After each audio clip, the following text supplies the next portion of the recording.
Saya lulus akabri tahun 73. 73. Seangkatan dengan SBY. Sebetulnya YKPP ini, kalau YKP sendiri adalah tahun 98.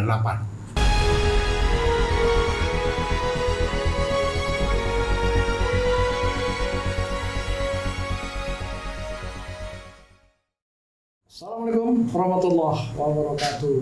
Kembali berjumpa dengan saya, CEO Jurnalis Media Network, dalam program Ngopi Sore bareng Jurnalis ya di channel Koridor.tv. Kali ini saya sengaja mengundang, ini agak berbeda dengan program-program sebelumnya. Biasanya kita mengundang perbankan, kemudian agent properti dan juga developer. Kali ini kita undang yang agak sedikit berseragam, ya. Ini senior saya, banyak memberikan inspirasi dan beliau banyak menulis di majalah Property and Bank dan cukup lama dan sangat rajin. Hampir setiap edisi beliau mengirimkan tulisan. Kadang-kadang karena saya nggak terlalu lihat, beliau tegur ini, ya, tulisan saya, Dimas sudah diterbitkan belum? Ya, ini menarik, sengaja saya undang pada sore hari ini. Kemudian beliau ini, saya dulu panggilnya Jenderal MBR. Beliau pernah menjadi ketua YKPP, ya. Kemudian beliau terakhir itu di Kemenhan, ya. Dari Angkatan Udara dengan pangkat Marsekal Muda Purnawirawan Pak Tumio. Betul sekali. Ya, apa kabar Pak Tumio? Alhamdulillah. Terima kasih. Lama nggak ketemu nih. Iya, seragamnya keren. Ya. Ini seragam RVRI ya? Betul sekali. Lengkap dengan bintang 2. Pak Tumio, terima kasih atas kehadirannya. Ya. Kami sengaja mengundang Pak Tumio ke sini. Pertama, kita melihat sekarang kan sedang euforia tentang program perumahan. Ya. Kemudian udah ada Menteri Perumahan sekarang. Betul. Ya, kita sempat vakum kosong, tidak ada Menteri Perumahan 2 periode ya kalau nggak salah. Ya. 20 tahun nggak ada orang tua kita. Ya kan? Mau ngadu kemana atau ada masalah seperti apa gitu. Nah, itu satu. Kemudian Pak Tumio menurut kita ya termasuk kalau jenderal ya, bintang 2 kan jenderal ya. Betul. Yang sangat concern juga terhadap perumahan ya, terutama mungkin perumahan untuk prajurit ya. Dan banyak tulisan-tulisan Pak Tumio yang memberikan inspirasi juga nih ya buat developer, buat pemerintah gitu. Banyak masukan-masukan. Saya lagi bayangin Pak Tumio ini nulisnya tuh kapan gitu kan ya. Dan sekarang Pak Tumio juga aktif di Legiun Veteran Republik Indonesia. Sepintas namanya orang banyak paham Pak Tumio. Mungkin nanti Pak Tumio sedikit bisa berikan pencerahan nih. Apa sih LVRI itu gitu kan, siapa di situ gitu kan, programnya, kegiatannya apa gitu kan. Tapi ini saya dengar sejak Pak Tumio aktif di sana ya, ini ada media majalah veteran nih, katanya udah mulai terbit lagi di sana ya, sejak Pak Tumio menjadi pemret di sini. Pak Tumio menjadi pemimpin redaksi majalah ini, saya pikir ini cukup untuk sebuah lembaga ya, cukup profesional saya lihat ya. Yang nulis Pak Tumio dengan berapa orang nih? Saya kebetulan punya staff. Oke. Saya bina. Beliaunya ini adalah wartawan senior. Oh ya. Era Pak Harto. Oke. Siapa? Pak Basori. Ya. Beliaunya ya karena udah umur 60-an juga. Ya. Jadi saya tahu dia di PWI juga itu. Iya, betul. Dulu di mana dia? Di Pelita. Iya. Dia baru Pelita. Ahmad Basori. Iya. Oh, oke. Iya. Iya. Nah, alhamdulillah dengan adanya Pak Basori ini, saya langsung menerbitkan ini. Mulai tahun tulisannya 2024. ya buat sebuah media internal cukup serius saya lihat isi tulisannya ya, penulisannya juga ternyata ada. Namun karena keterbatasan anggaran atau dana, Iya, hanya jadi bisa terbit terbit tiap 4 bulan sekali. 4 bulan sekali. Setahun 3 kali. Setahun 3 kali. Iya. Oke. Ya alhamdulillah ini yang terbitan Terus pertama. di LPRI Pak Tumio, Pak Jenderal sebagai Saya Kepala Departemen Komunikasi dan Informasi. oke. Itu yang membawai IT, kemudian humas dan publikasi, Oke. dokumentasi dan publikasi. Namun kalau boleh saya cerita Nah, sedikit, jadi mungkin Pak Tumio boleh cerita sedikit nih perjalanan sedikit aja waktu dinas ya. Karena saya dengar pernah di KPP, pernah di Kemenhan ya. Boleh cerita juga nih lulusan AU tahun berapa gitu, angkatan siapa waktu itu. Nah sebelum masuk ke veteran dan nanti kita masuk ke soal perumahan. boleh. Nah, coba silakan Pak. Saya lulus AKBD tahun 73, 73. seangkatan dengan SBY. Oh Pak SBY. Saya sebagai penerbang maupun transport, mulai di Angkatan Udara. Terakhir saya menjabat staf ahli Menhan bidang ekonomi. Itu tahun? Tahun 2002 sampai 2005. Menhannya siapa waktu itu? Menhan waktu itu Pak Yuwono Sudarsono. Pak Yuwono, betul. Kemudian setelah dari di Menhan, di Kemenhan, kebetulan juga saya menangani masalah ya sebagai staf ahli bidang ekonomi. Saya menangani masalah untuk kesejahteraan prajurit. Terutama Menhan kan membawai Asabri dan YKPP. Saya berikan masukan. Nah, kebetulan setelah saya pensiun ditawari oleh Menhan untuk megang YKPP, Yayasan Kesejahteraan Perumahan Prajurit. Khusus prajurit. Ya, itu melayani kebutuhan rumah untuk TNI, Polri, dan PNS-nya. PNS juga? Iya. PNS yang bekerja di tentara gitu enggak? Iya. Kan di TNI, Polri itu kan ada PNS. Yes. Nah, PNS-nya itulah termasuk bisa waktu itu sifatnya bantuan uang muka untuk KPR. Untuk KPR. Ya. Kemudian setelah di YKPP. Itu pada saat Pak Tumio setelah pensiun kan di YKPP. Ya. Jabatannya ketua yayasan. Setelah di sana saya masuk. Boleh cerita sedikit YKPP itu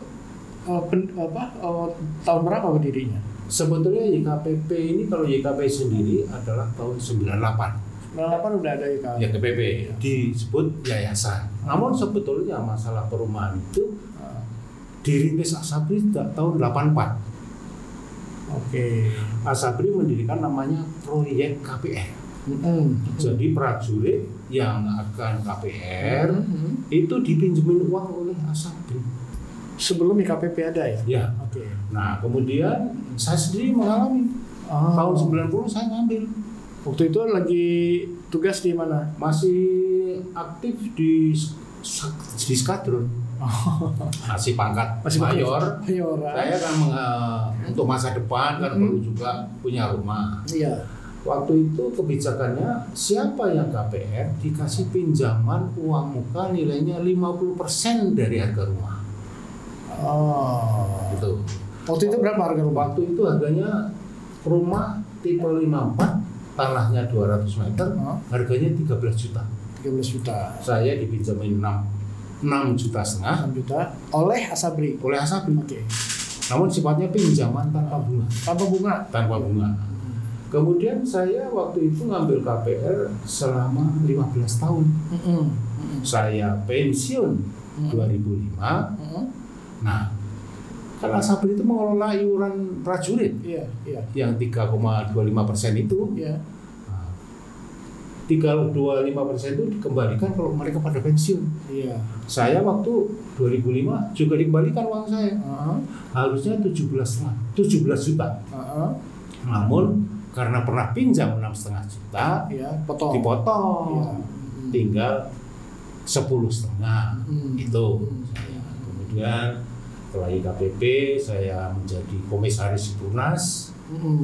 Tunggu Pak, di YKPP apa yang Pak Tumio lakukan? Karena pernah juga membuat program-program perumahan untuk prajurit ya. Nah, di YKPP itu tugas pokoknya adalah intinya membantu prajurit yang akan KPR. Saya waktu itu dipindahkan dari program di Asabri pindahkan ke YKPP. Itu kenapa dipindahkan tahun 98? Itu kenapa menjadi YKPP? Waktu ditangani oleh Asabri, ya biasa ada penyalahgunaan.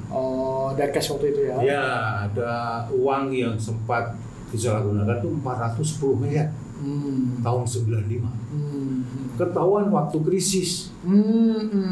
Nah, begitu melihat ini, pimpinan berpesan kalau gitu masalah rumah itu dialihkan ke yayasan aja. Yayasan dimodali waktu itu 850 M tahun 98. Iya. Nah, saya itulah namanya yayasan. Saya menjadi ketua yayasan yang keempat tahun 2006. Apa Pak Tumio lakukan waktu itu di yayasan? Nah, yayasan itu kan punya dana, punya aset. Waktu saya masuk itu asetnya sekitar dari awalnya tahun 98 itu tercatat 850 miliar dengan usaha dan sebagainya. Waktu saya masuk 1,5 triliun. 1,5 triliun itu kan kita kerjasamakan dengan mitra.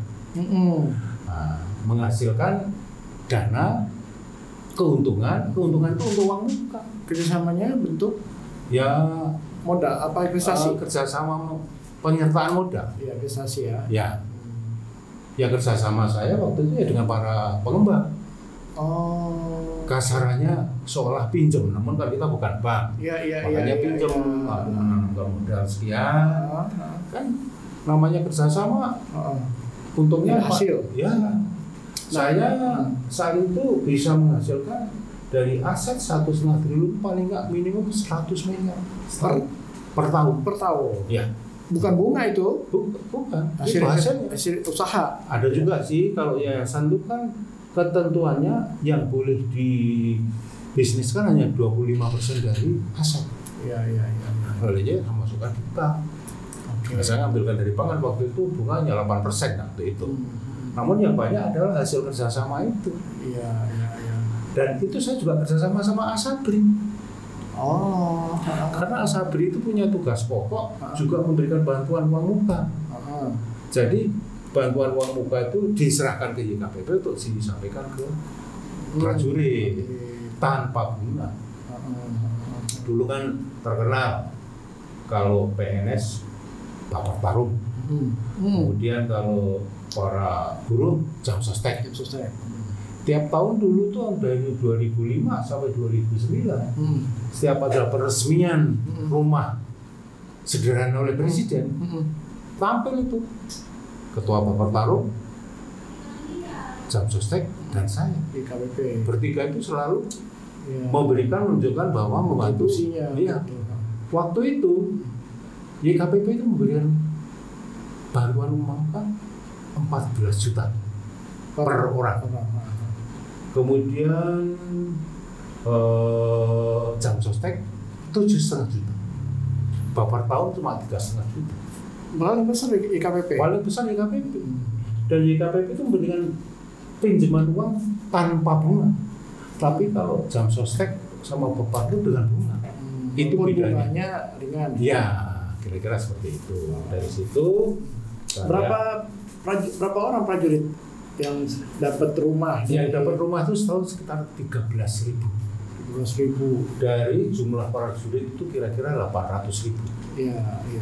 Waktu itu sudah membayangkan kalau prajurit yang cuma 800.000 aja bisa 13.000. Mestinya kan PNS yang waktu itu 4 jutaan. Bapak Tarung, bukan Bapak Tarung, jam sostek yang lebih banyak lagi. Itu bisa lebih banyak. Namun justru karena keseriusan YKPP bisa lebih banyak. Itulah gambaran. Dan setelah itu saya mulai tahun 2020 masuk sebagai pengurus LVRI. Saya belum masuk ke situ, Ya. Pak Jenderal. Saya ingat ada satu tulisannya Pak Tumio ya, yang udah dimuat juga ya. Itu rumah gratis untuk PNS, TNI, Polri ya. Walaupun itu baru konsep waktu itu ya, sempat disampaikan ya. Itu seperti apa sih? Siapa tuh nih ide ini bisa dipakai juga sekarang ini kan? Ini kalau manggil saya Dimas kan sudah. Iya, boleh. Ini Dimas. Ini pengalaman saya pribadi. Pertama tahun 90 saya ngambil KPR. Dibantu 6,5 juta. Oke. Sehingga saya ngangsur sisanya 6,5 juta. Namun begitu saya pensiun tahun 2005, saya kan setiap bulan tuh prajurit dipotong 10%. Iya. 2% untuk kesehatan, 3,25% untuk perumahan, tabungan, istilahnya dulu THTP, tabungan perumahan dan tabungan hari tua dan perumahan. Kalau sekarang TWP itu bukan, beda lagi. Sekarang masih dipotong. Jadi sampai sekarang itu prajurit dipotong 10%. Di mana istilahnya yang 4,75 adalah dana pensiun, yang 3,25 disebut dana santunan, yang 2% adalah untuk BPJS itu. Nah, karena saya punya pengalaman tahun 90 ngambil rumah dibantu pinjaman 6,5 juta. Kemudian dari potongan 3,25% tahun 2015 ternyata akumulasinya menjadi 17 juta. Itu diserahkan setiap prajurit yang pensiun. Namun waktu itu karena saya pernah pinjam 6,5, itu saya dikasih 10,5. Itulah mulai ide timbul saya, sebetulnya bisa gratis. Harga rumah waktu 13 juta. Nah itu langsung dipinjemin aja 13 juta. Saya pensiun kan dapat 17. Tapi kan belum cukup tabungannya. Loh, ini kan Asabri lu menampung dana berapa? Oh ya, artinya walaupun tabungannya Pak Tumio belum misalnya segitu, namun itu kan akumulasi saya kan sampai ke sana. Karena nanti ada juga yang baru. Oke. Sebagai contoh deh, kalau kita melihat sekarang ini, aset Asabri itu ada sekitar 47 triliun. Itu berdasarkan laporan annual report tahun 2023. 23 ya. Taspen itu ada 370 triliun. BPJS tenaga kerja ada 700 berapa triliun. Nah ini kan aset itu luar biasa. Kenapa nggak dimanfaatkan?